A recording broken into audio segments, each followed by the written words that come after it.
But if you have people that are committed to working together and being in partnership, then it won't really be an issue. Aisha, quick question for you. I gotta find it. Hold on a second. I already highlighted it. I wanted to ask you this.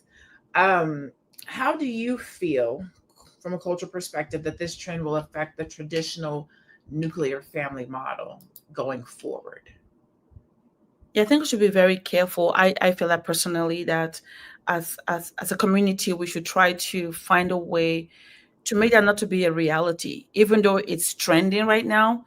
But the goal is to say, well, no, well, hold up, something is not working. Let's see how we can regroup again as a community and start promoting family values and togetherness and relationship with family, really in the context of a family, father, mother, children, aunties, uncles, cousins, nieces. We should try to make that a priority, because at the end of the day, honestly, those things matter. That is how a country is built, is through family, husband, wife, children together.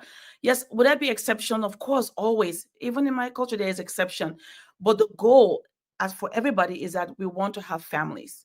Father, mother. It doesn't matter whether you are highly educated or you're not. It doesn't matter. It's that as a community, we know that we want to keep growing and we want to have the family structure where there's a dad and a mom and their children, if God gives them children, and with everybody else, you because you have that around you to protect you. So we should really do our best to push for that, rather than saying I'm independent, I can do what I want, because there's a limit to that. And I believe that it will only just destroy us more further if we don't say no. We need to bring each other together and make it work. So we're seeing the stat, but there's things that we can do to help it. There's things that we can do to Mhm. change it. There's education. There's nurturing. I always say, when you see the writing on the wall, when you see it, then you can start working to erase it. It's when we don't see it that it's like, oh my God, where'd that writing come from? But when you see it, like, okay, we can see that this is happening. Let's start adjusting. Let's start talking to our sons. Like, hey, so when are you going to get married? Hey, have you found Yes. a nice girl? Start talking to our daughters. Like, hey, you're making all this money, but make time. I'm 48. I'll be 49 next month, and I'm dating somebody right now. But one of the things I talk to young girls about right now is, if you find a mate, try to make it work. Don't pursue. Yeah, I got the bachelor's degree, the MBA, the PhD. I have an older son, but I do wish that I would have made more time for relationship. I wish that that would have been a priority.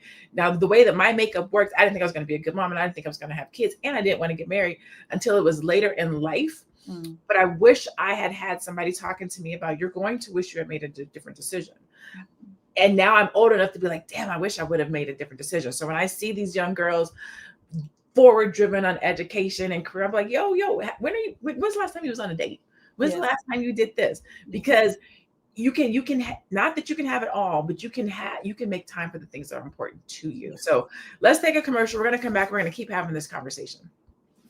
Are you a Black business owner looking to expand your reach?